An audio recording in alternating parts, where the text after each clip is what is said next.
Assalamualaikum warahmatullahi wabarakatuh. Di sini kami dari kelompok 6 akan menjelaskan tentang analisis regresi linear sederhana yang beranggota 3 orang, saya sendiri Arif Abdullah, Andini, dan Muhammad Hafiz Ansari.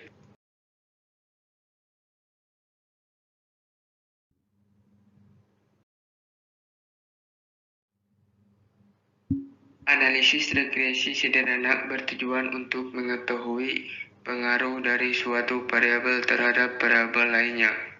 Pada analisis regresi, suatu variabel yang mempengaruhi disebut variabel bebas atau independen variabel, sedangkan variabel yang dipengaruhi disebut variabel terkait atau dependent variabel.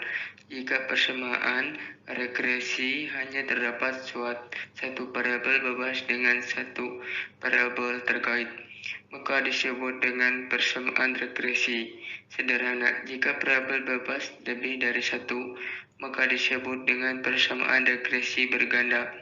Pada regresi sederhana, kita dapat mengetahui berapa besar perubahan dari variabel bebas dapat mempengaruhi suatu variabel terkait. Variabel yang mempengaruhi disebut dengan berbagai istilah: variabel independen, variabel bebas, variabel penjelas, variabel explanatory, atau variabel X karena dalam grafik sering digambar sebagai absis atau sumbu X. Variabel yang dipengaruhi dikenal sebagai variabel dependen, variabel terikat, atau variabel Y. Kedua variabel ini dapat merupakan variabel acak random, namun variabel yang dipengaruhi harus selalu variabel acak. Analisis regresi adalah salah satu analisis yang luas pemakaiannya. Analisis regresi digunakan untuk melakukan prediksi dan ramalan. Analisis regresi juga digunakan untuk memahami variabel-variabel bebas mana saja yang dapat berhubungan dengan variabel terikat, serta mempengaruhi bentuk hubungan tersebut. Tujuan analisis regresi untuk mendapatkan pola hubungan secara matematis dan variabel X dan variabel Y, dan untuk mengetahui besarnya perubahan variabel X terhadap variabel Y. Prinsip dasar pada persamaan regresi sederhana adalah bahwa antara variabel dependen Y dengan variabel independen Y, X harus memiliki sifat hubungan sebab akibat atau hubungan kausalitas berdasarkan teori dari hasil penelitian sebelumnya atau juga yang didasarkan dari penjelasan logis tertentu.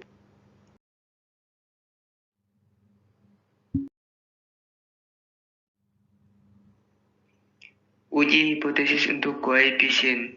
Uji hipotesis menggunakan uji koefisien regresi sederhana Pivot digunakan untuk mengetahui apakah variabel independen X berpengaruh secara signifikan terhadap variabel independen Y. Signifikan berarti berpengaruh yang terjadi dapat berlaku untuk populasi. Dari hasil analisis regresi di atas dapat diketahui dengan langkah-langkah pengujian sebagai berikut. Yang pertama, menentukan hipotesis. HA sama dengan ada pengaruh secara signifikan antara pengaruh penggunaan smartphone terhadap perilaku antisosial. H0, tidak ada pengaruh secara signifikan antara pengaruh penggunaan smartphone terhadap perilaku antisosial. B. Membandingkan taraf signifikan Pavlov dengan galatnya. Jika signifikan lebih besar 0,05 maka H0 diterima. Jika signifikansi lebih kecil 0,05 maka H0 ditolak.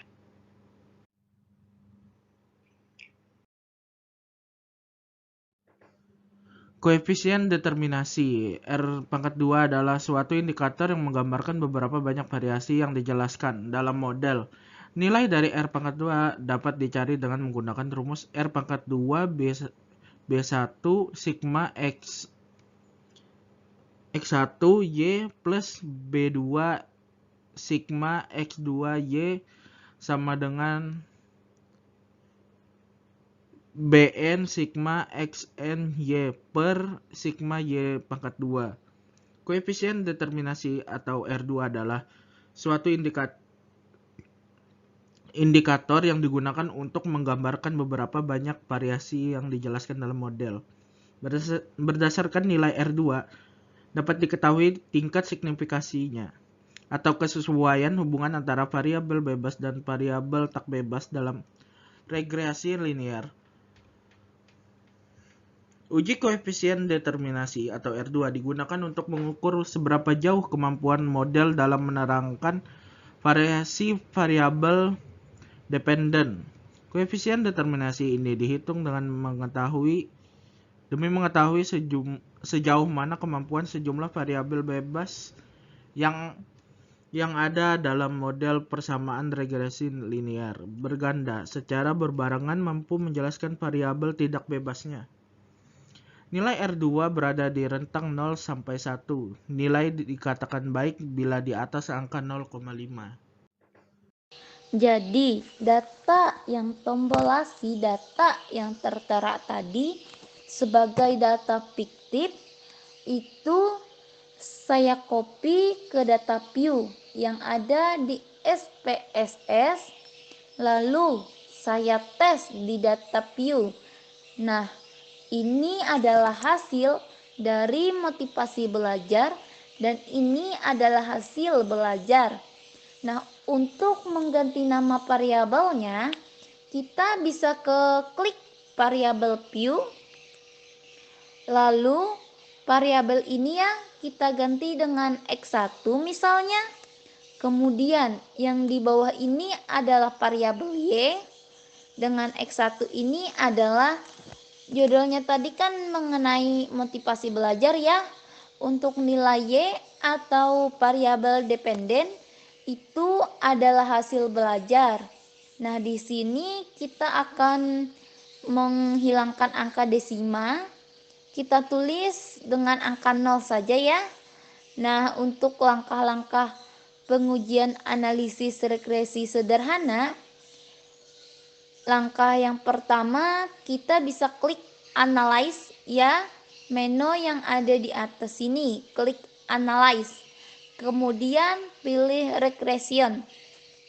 Lalu klik linear.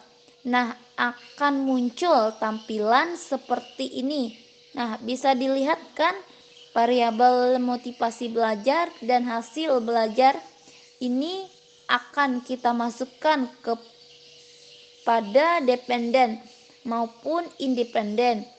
Hasil belajar kita masukkan kepada variabel dependen dan hasil motivasi belajar kita masukkan ke kolom independen. Kemudian kita klik statistik, kemudian akan muncul kotak seperti ini ya. Kita centang Hershey, kemudian kita juga bisa centang deskriptif. Lalu kita pilih continue, lalu klik OK. Nah, ini adalah hasil output daripada SPSS-nya.